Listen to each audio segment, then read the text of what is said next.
From the European Meetings and Events Conference, we talked to Vanessa Cotton, head of the Meetings and Incentives portfolio of events of Real Travel Exhibition. Vanessa, thanks for your time.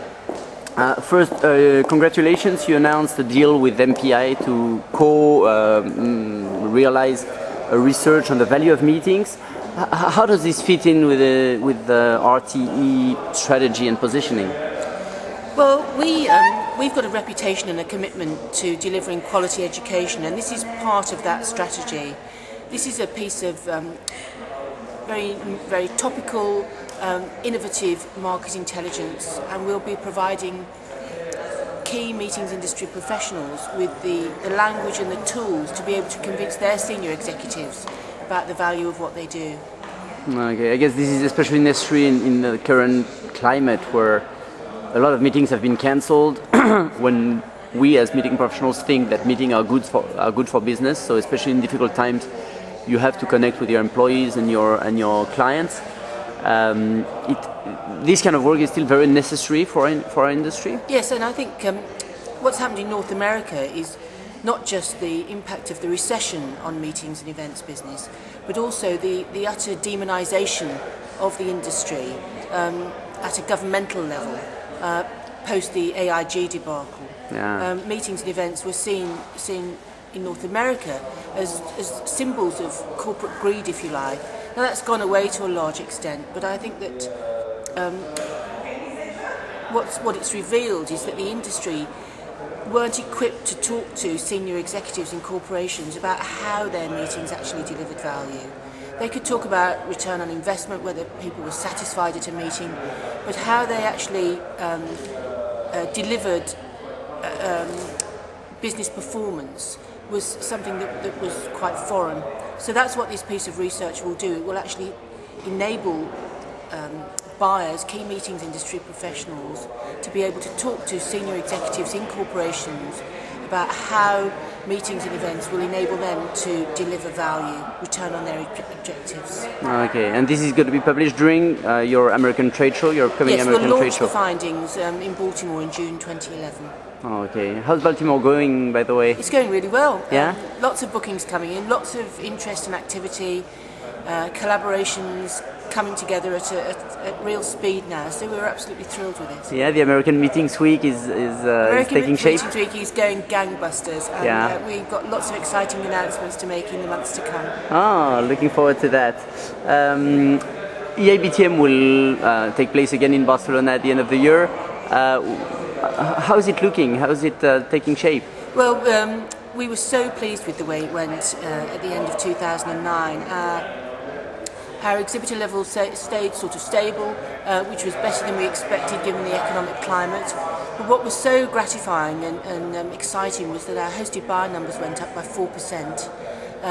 The number of pre-scheduled appointments went up as well, double-digit growth there, which meant that there were 54,000 one-to-one appointments taking place on the show floor.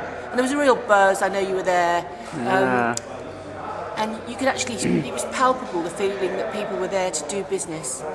You think 2010 will go up again? Yes, I do.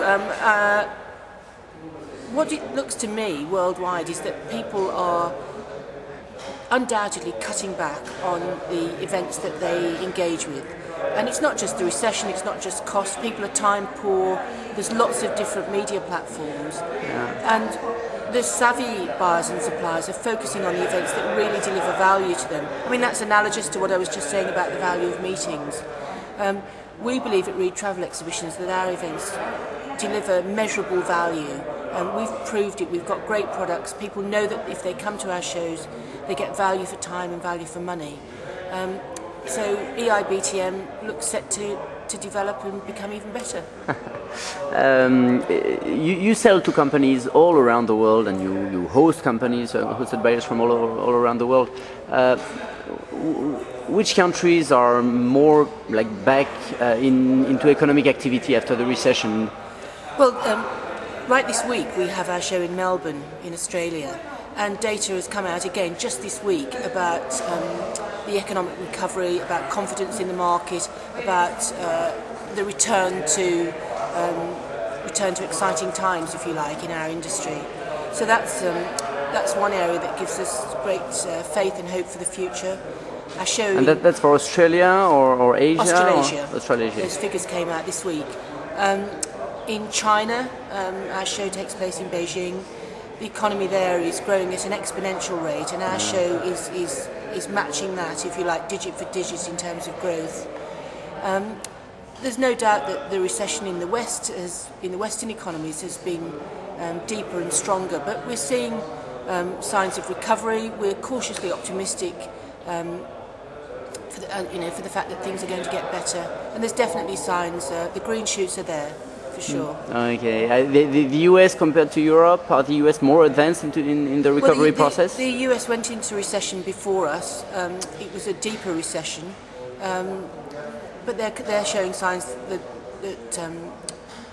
the recovery is taking place. Some economic forecasters are looking at a potential double dip there and in the UK.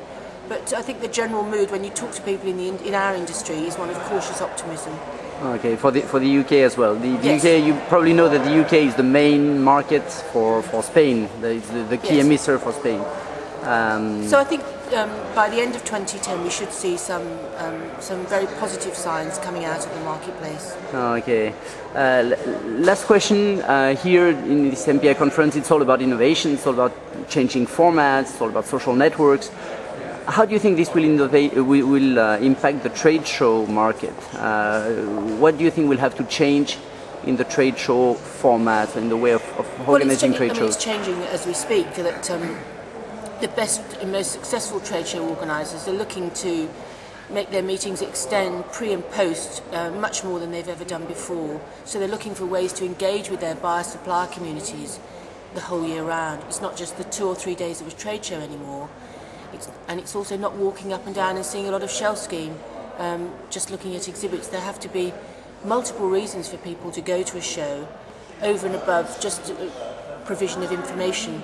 So we're looking at networking, ways to actually push buyers and suppliers together more and more frequently and more effectively, looking at more education, opportunities to build knowledge, build connections. And again, I think that's what Read Travel Exhibitions historically has always done really well. But we're not resting on our laurels. We're trying to do that more and better in the future. Okay. This contact pre-show and post-show, I guess, is online, no? Most of it's You're online. thinking of online platforms to... Most of it's online. It's also working with our industry associations, many of which we have long-standing partnerships with, but going out and talking to their memberships, going to their chapter meetings, engaging with them, talking to them throughout the year about what they want, what they need, what we can provide them with, and constantly re-engineering our show products so that we're delivering events that are really suited to the marketplace that we operate in. Fantastic. Thanks a lot, Vanessa. Thank you.